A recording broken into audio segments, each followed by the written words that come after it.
el tema número 23 del curso, ¿sí? No se vayan a olvidar. Ujú. Todavía nos falta una semana más, ¿no? La siguiente, recuerden. Y bueno, ¿no?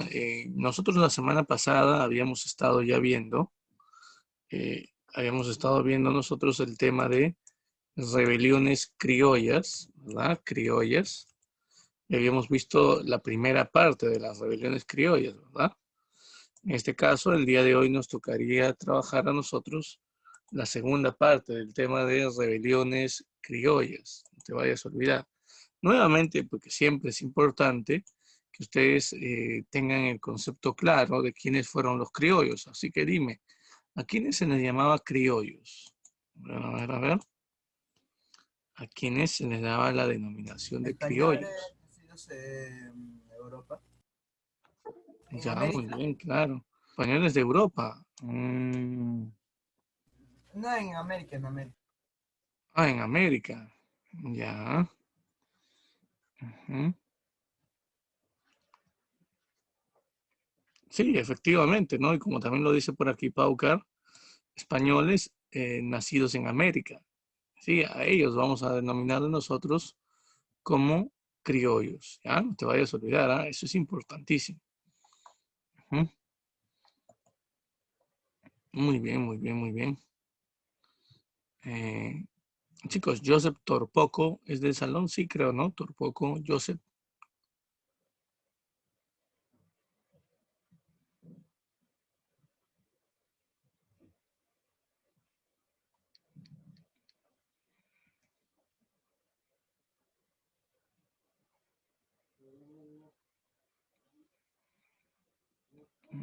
Ya, bueno. Ajá, muy bien. Listo, chicos, vamos a continuar. A ver, vamos a continuar. Cuando, por ejemplo, hablábamos de criollos, los criollos son los hijos de españoles nacidos en América, no te olvides. Y eso es importantísimo por lo siguiente, ¿no?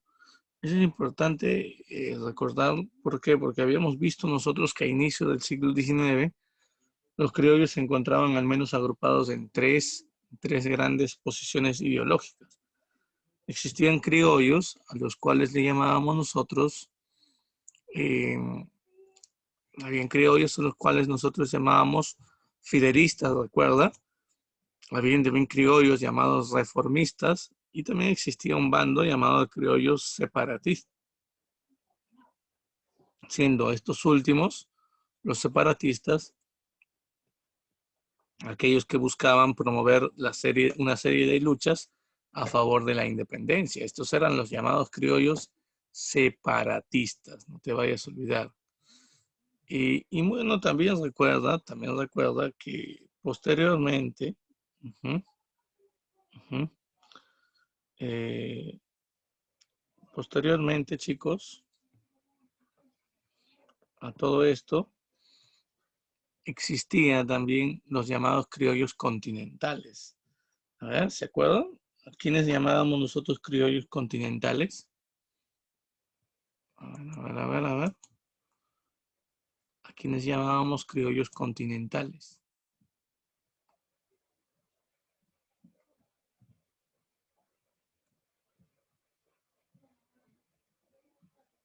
A ver, ¿alguno de ustedes se acuerda?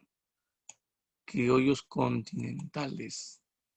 Los continentales eran aquellos criollos que habían desarrollado una serie de ideas, ¿no? Y esas ideas habían sido difundidas en grandes zonas de América, no te olvides. ¿No?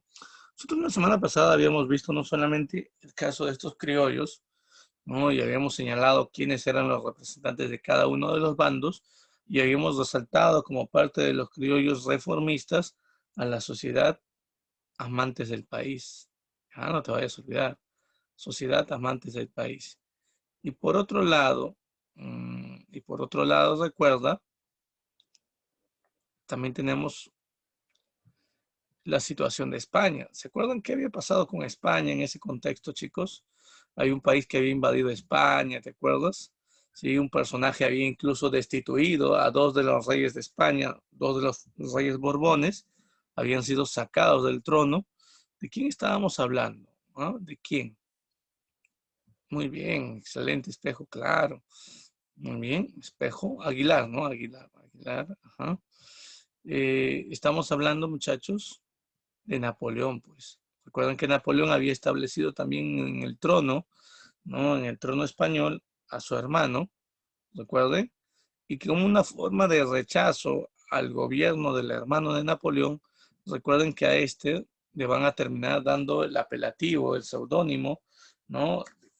De Pepe Botella, ¿verdad? No te vayas a olvidar. Así lo van a terminar denominando como una forma de discriminar su gobierno, ¿no? De quitarle prestigio, acusándolo de que de alcohólico. Eso es importante. Uh-huh.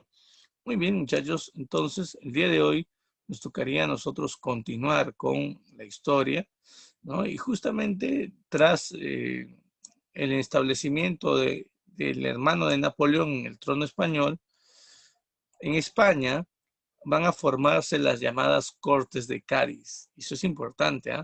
Las llamadas Cortes de Cádiz. Ya nosotros la semana pasada habíamos estado hablando de las Cortes de Cádiz. Recuerden que las Cortes de Cádiz eran una serie de asambleas que se habían establecido en España, son asambleas de españoles principalmente, pero con el tiempo estas Cortes de Cádiz van a permitir el ingreso también a sus reuniones a representantes americanos, ya sean criollos o ya sean indígenas, no te vayas a olvidar, ¿eh? ¿Mm? Ahora, una de las cosas importantes que nosotros debemos, por ejemplo, tener presente es que estas Cortes de Cádiz se reunieron con un objetivo, crear una constitución, ¿ya? Crear una constitución. ¿A raíz de qué? A raíz de que el hermano de Napoleón, ¿no? José Bonaparte o Pepe Botella, que había sido establecido por su hermano como rey de España en Bayona, después de que Napoleón hubiese tomado prisionero a Carlos IV y a su hijo Fernando VII, los reyes de España, el hermano de Napoleón decidió establecer un estatuto, un estatuto francés, es decir, una norma militar como parte de una constitución en España. Esa es la llamada Constitución de Bayona, que era una serie de leyes de origen francesa utilizadas en el ejército que va a servir para justificar el gobierno del hermano de Napoleón.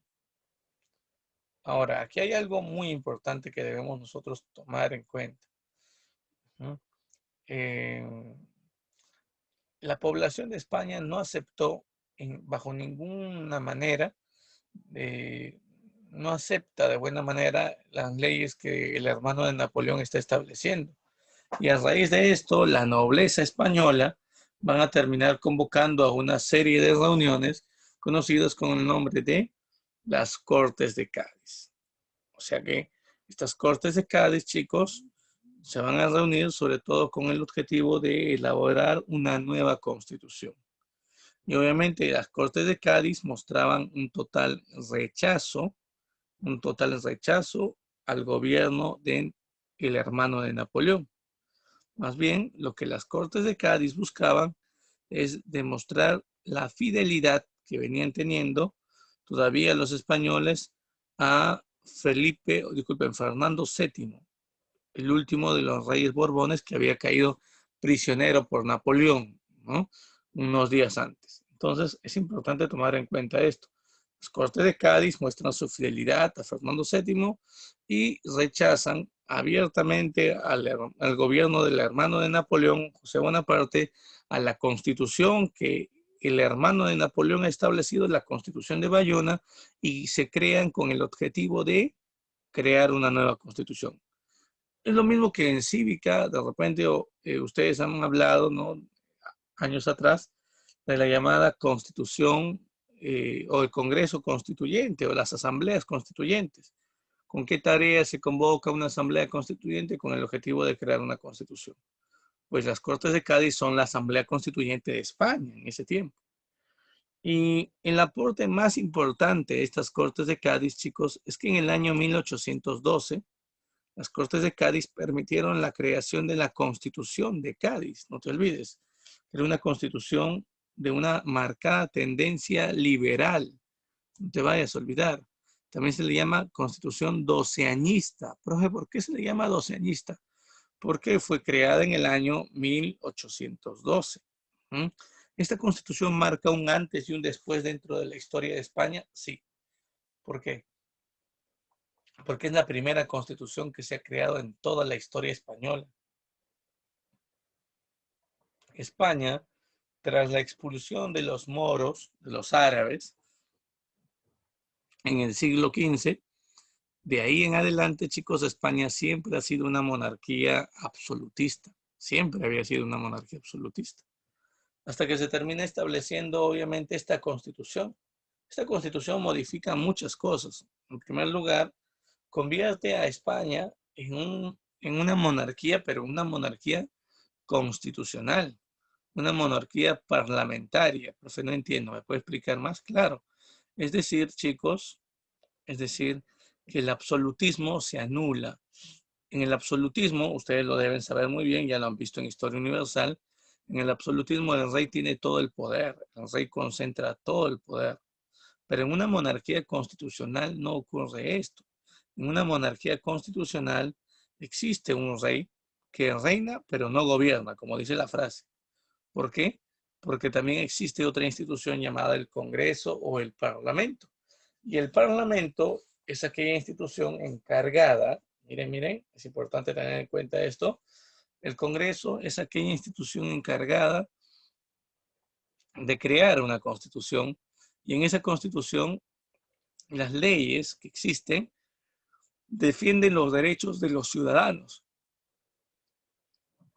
Por lo tanto, el rey debe reinar y el Congreso o el Parlamento, a través de la elección del primer ministro, el primer ministro es la cara del gobierno, y obviamente la idea es que se gobierne, la idea es que se gobierne, chicos, en beneficio del pueblo, respetando lo que dice la Constitución, no vulnerando los derechos de las personas.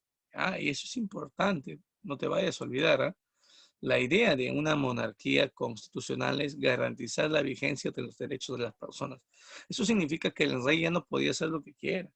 En una monarquía absolutista, sí, el rey sí le daba, por ejemplo, la idea o le daba la gana, como dirían algunos, de crear nuevos impuestos. Hoy lo hacía. Si mañana le daba la gana de eliminar esos impuestos, lo hacía. No había nadie que pudiera limitar el poder del rey, pero en una monarquía constitucional sí existe una institución que limita el poder del rey. Y en este caso viene a ser el Parlamento. No te vayas a olvidar, en este caso viene a ser el Congreso o el Parlamento. ¿Ya? Eso es importante. Por otro lado, chicos, es también importante que ustedes, por ejemplo, conozcan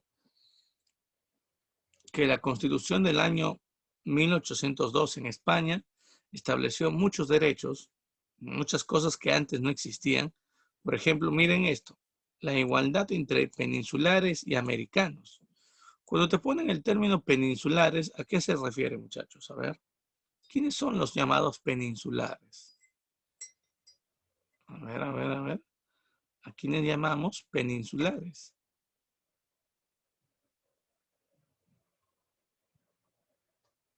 Ya, Munive, muy bien. Claro, muy bien.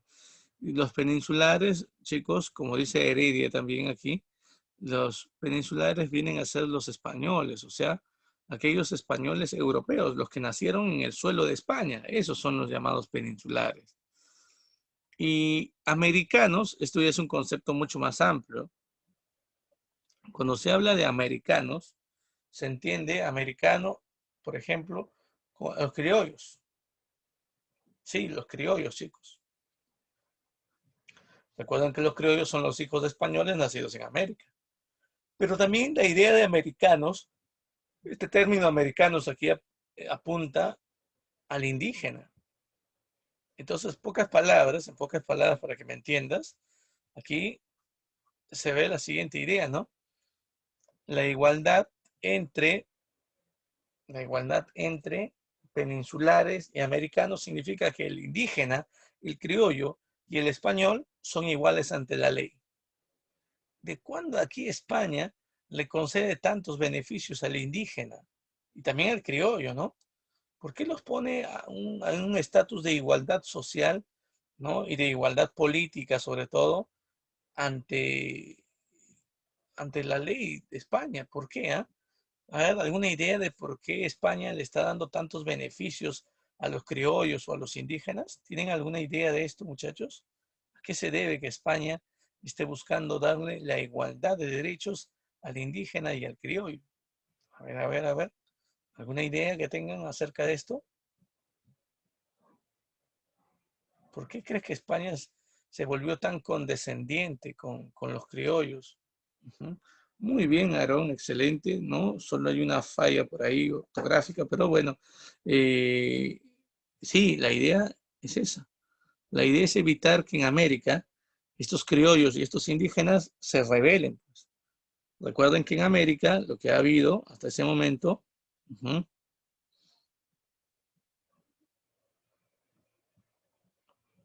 recuerden, hasta ese momento lo que ha habido es una serie de rebeliones. Ya en el siglo XVIII, ya en el siglo XVIII, chicos, eh, se estaba produciendo una serie de rebeliones indígenas. Y a inicios del siglo XIX, criollos de tendencia separatista también van a iniciar rebeliones.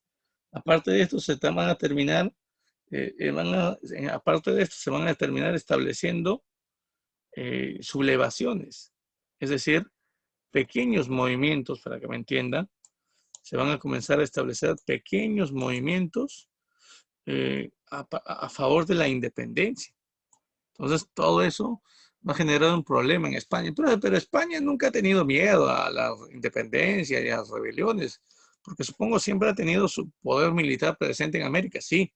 Y el mayor poder militar español en América se encontraba en el Perú, chicos.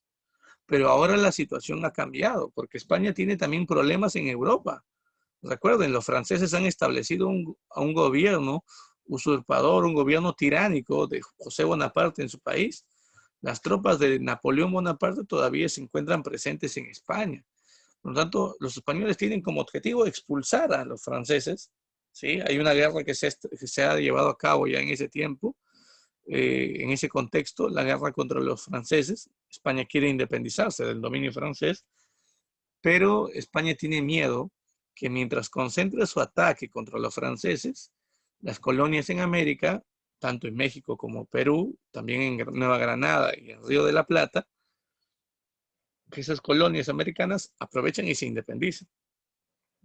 Entonces, la única manera, como lo dice muy bien Aarón, la única manera de evitar que estas rebeliones logren su objetivo es que la población, chicos, es que la población tanto criolla como indígena, vea que España les está dando derechos, ¿no? Les está dando la igualdad ante los españoles.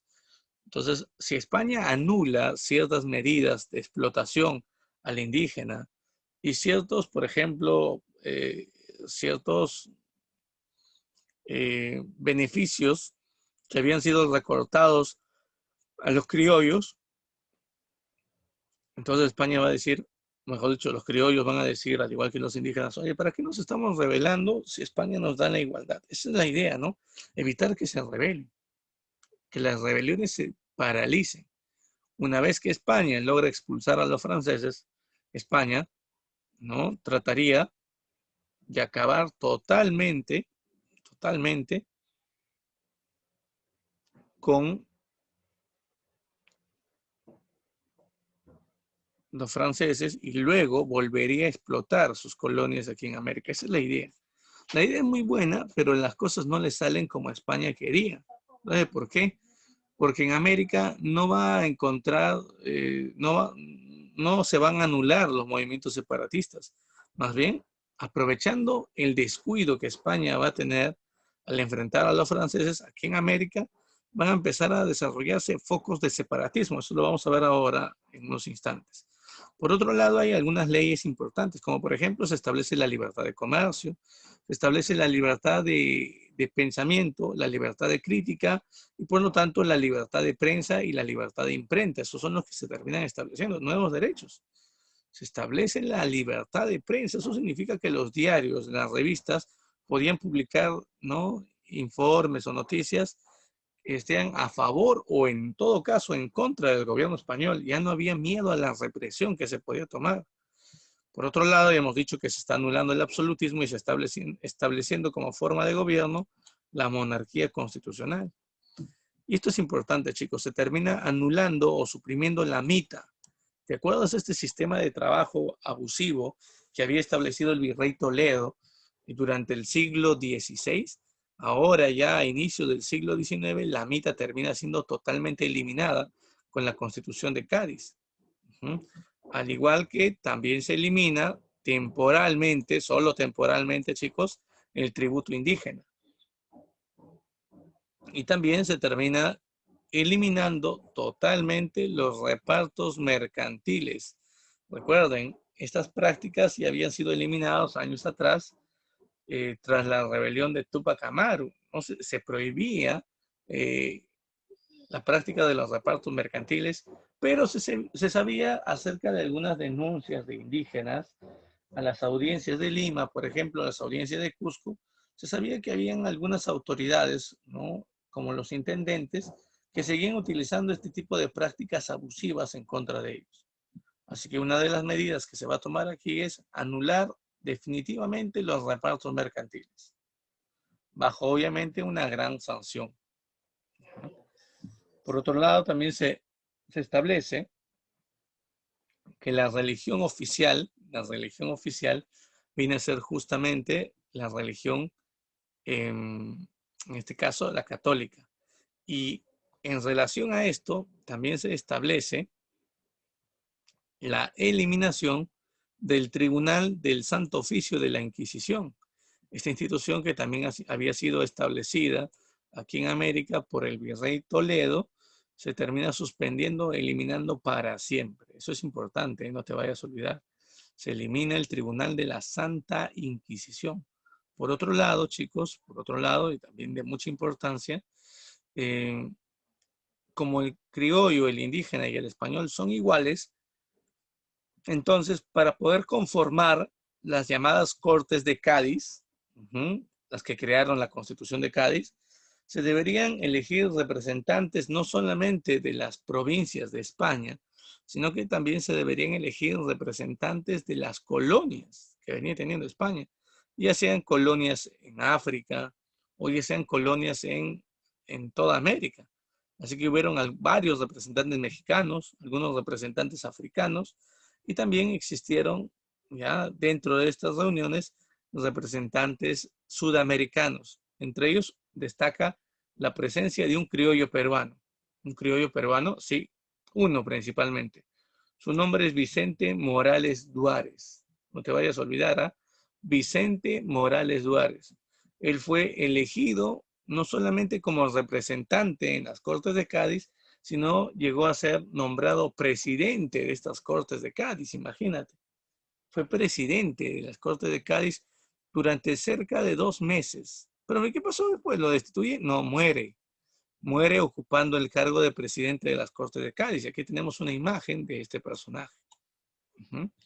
Pero ya nos damos cuenta, ¿no?, de que efectivamente se les va dando ciertos privilegios a los criollos, ¿no? Por ejemplo, él es un criollo peruano y llegó a ser presidente de una institución en España, una institución conformada principalmente por españoles, por europeos, imagínate, ya eso era bastante. Además de esto, hay otros personajes que también fueron elegidos como representantes de las Cortes de Cádiz. Ya hemos hablado de él, por ejemplo, José Baquijano y Carrillo, ¿no? Aquel presidente de la Sociedad Amantes del País, también fue por unos años miembro de las Cortes de Cádiz. Ramón Freinlú, por ejemplo, es importante, otro criollo presente en las Cortes de Cádiz. Y tenemos a este personaje, miren, Dionisio Inca Yupanqui. Obviamente ese apellido no es criollo. Él no es criollo. ¿A qué te suena su apellido, chicos? Inca Yupanqui, ¿no? Si tiene ese apellido, obviamente él no es criollo, porque no tiene ninguno de los apellidos de origen europeo. Él es indígena. Él es un indígena. Dionisio Inca Yupanqui, chicos. Dionisio Inca Yupanqui viene a ser representante indígena de las Cortes de Cádiz. Mira, representó, ¿sí?, a las Cortes de Cádiz. Importante tomar en cuenta esto, muy importante. Por otro lado, Antonio Suazo, ¿no?, también tiene otro personaje más que representó en las Cortes de Cádiz de parte del Perú, y Blas Ostoaza. ¿Ya? De los que quiero que te acuerdes son dos. ¿Ya? En este caso de Vicente Morales Duárez, aquí lo tenemos en la imagen número 1, y a Dionisio Inca Yupanqui, que también lo tenemos en la imagen 2. Miren, en este grabado. ¿Ya? Uno criollo y otro indígena. ¿Te das cuenta? Dionisio Inca Yupanqui llegó a ocupar el cargo de secretario de las Cortes de Cádiz. Y Vicente Morales Duárez llegó a presidir las Cortes de Cádiz. Entonces, sí hubieron un gran número de representantes peruanos, no solamente criollos, sino también indígenas. Eso es importante. De México también hubo algunos indígenas que fueron representantes en las Cortes de Cádiz, ¿no? Así como también en África, miren, habían representantes africanos en las Cortes de Cádiz. Eso es sumamente importante tener en cuenta. Pero bueno, también debemos recordar nosotros lo siguiente, chicos. Mientras que en España se había creado las Cortes de Cádiz, aquí en América se estaban organizando las llamadas juntas de gobierno. Estoy hablando del caso de Sudamérica en especial, pero esto también existió, chicos, en Centroamérica y en el caso de México. No te vayas a olvidar. Profe, espera un ratito. ¿Qué cosa eran las juntas de gobierno? Aquí tenemos un mapa de Sudamérica y si te das cuenta, nos van indicando en estos cuadraditos, ¿no?, negros que tienen un fondo blanco, nos van indicando, chicos, el nombre de lugares, ¿no? Como por ejemplo, ustedes pueden ver aquí, Santa Fe de Bogotá, 1810, Caracas, 1810, Quito, 1809, ¿verdad? Profe, ¿qué cosas son esos? Son los lugares donde se formaron juntas de gobierno. ¿Qué son las juntas de gobierno? Atento a esto. Las juntas de gobierno son un grupo de criollos, que se organizaron bajo una idea inicial del fidelismo. Por el fidelismo, sí, en un comienzo ellos se proclamaron leales. ¿Leales a quién, profe? ¿Al gobierno de España? ¿A las Cortes de Cádiz? ¿O leales a Pepe Botellas y a su gobierno francés impuesto en España? Muy buena pregunta. Ellos no juraban la lealtad ni al gobierno de las Cortes de Cádiz, ni tampoco al gobierno de José Bonaparte.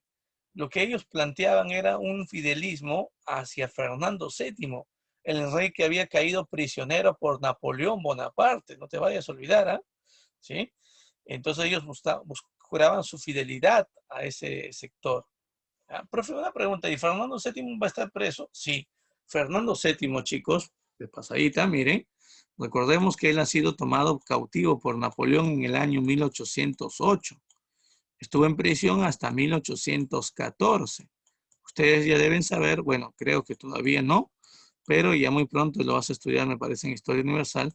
En el año 1814, chicos, el gobierno de Napoleón se ve truncado tras una derrota inicial que se produce en la batalla de Leipzig. Luego, a pesar que Napoleón logra volver al trono de España, sería finalmente vencido, derrotado en la batalla de Waterloo unos meses después, en 1815. ¿Eso qué significa? Para 1814 Napoleón ha perdido el trono temporalmente de Francia. Ha sido vencido por sus enemigos, lo cual genera también que en España muchos de los españoles que luchaban contra el hermano de Napoleón Bonaparte logran también vencer al hermano de Napoleón y destituirlo del poder en 1814 tras una batalla llamada la Batalla de Vitoria. Entonces, si 1814 es el último año del reinado de José Bonaparte, eso significa que lo votan a José Bonaparte en España. ¿Y quién vuelve a gobernar España?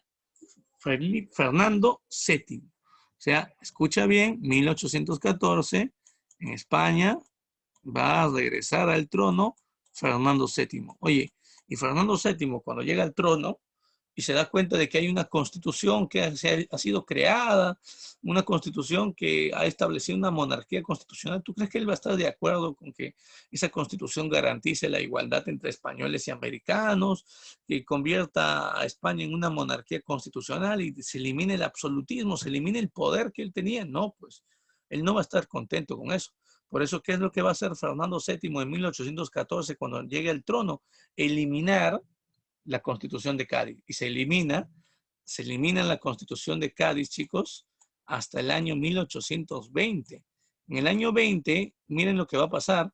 Un general llamado Rafael del Riego tomará preso nuevamente a Fernando VII y restauró, miren en este caso, la Constitución de Cádiz en el año 1820. ¿Ya? Entonces España está cambiando de ser una monarquía absolutista primero a ser una monarquía constitucional, luego pasó nuevamente a ser una monarquía absolutista y luego pasó también a ser una monarquía constitucional. Y más adelante, en 1823, Fernando VII será liberado y volverá el absolutismo, por lo tanto se eliminará nuevamente la Constitución de Cádiz. ¿Se ha entendido esta parte, chicos? ¿Se ha entendido todo este problema que está ocurriendo dentro de España? Hay una serie de sucesión de gobierno entre absolutistas, monarquía absolutista y monarquía constitucional. Hay una gran cantidad de cambios de gobierno. Espero que me hayas entendido esto, sobre todo la parte inicial, ¿no? Que Fernando VII fue tomado prisionero del año 8 al año 14 por Napoleón. Por lo tanto, en ese tiempo se formaron las Cortes de Cádiz, se creó la Constitución del año 1812, que tuvo solamente 2 años de duración, porque en el año 14 Fernando VII sería liberado y él eliminaría la Constitución de Cádiz, volviendo a establecer un gobierno monárquico absolutista en España. ¿Ya? Entonces, volviendo a América, que es lo que nos importa aquí, sobre todo, en América las juntas de gobierno se crearon entre el año 1808 y el año 1810. Se fueron creando juntas de gobierno con un marcado carácter, chicos, fidelista, pero eran fieles a Fernando VII, repito. Con el tiempo, debido a la influencia de las ideas ilustradas, a la influencia, por ejemplo, de la victoria de los colonos ingleses y de la independencia de Estados Unidos, así como también la influencia de la Revolución Francesa, tanto la Revolución Francesa como la independencia de las 13 colonias van a influir en la mentalidad de los criollos de América que habían formado juntas de gobierno. Estos criollos entonces van a dejar de ser fidelistas y van a pasar a ser separatistas. Por eso es que las juntas de gobierno que surgieron como centros de fidelismo a Fernando VII se van a convertir a partir de unos meses en adelante como centros de separatismo, chicos. O sea que se van a promover aquí rebeliones a favor de la independencia, ¿no? A favor de que América se convierta en un territorio independiente, imagínate. O sea que van a estar a favor, al final, ¿no? Las juntas de gobierno de una independencia. Eso obviamente no le conviene a España. Quiero que observes el mapa y te des cuenta dónde se han formado estas juntas de gobierno. Miren, hubieron varias juntas de gobierno. En el año 1809 se formaron, ¿en dónde? En Chuquisaca, la primera junta de gobierno, miren, aquí en Bolivia. También en la ciudad de La Paz, no te olvides. También en Quito se termina fundando, por ejemplo, una junta de gobierno. Y en el año 1810 se fundan otras, por ejemplo, en Caracas, en Bogotá, en Buenos Aires y en Santiago, no te vayas a olvidar. Pero si te das cuenta, hay un territorio, hay un gran territorio de España en América donde no se ha formado una junta de gobierno. Te puedes dar cuenta de cuál es esa zona de América dominada por España donde no se ha formado una junta de gobierno. A ver, dime, mira el mapa y dime nada más. Muy bien, Heredia, excelente, hábilmente. Heredia responde, ¿no? Y claro, ¿no? Igual que todo el mundo se pudo haber dado cuenta, en el Perú no se forma una junta de gobierno. Y la pregunta es ¿por qué? ¿Por qué no se formó aquí una junta de gobierno? A ver, ¿a qué se debe que en el Perú no se haya podido formar una junta de gobierno, chicos?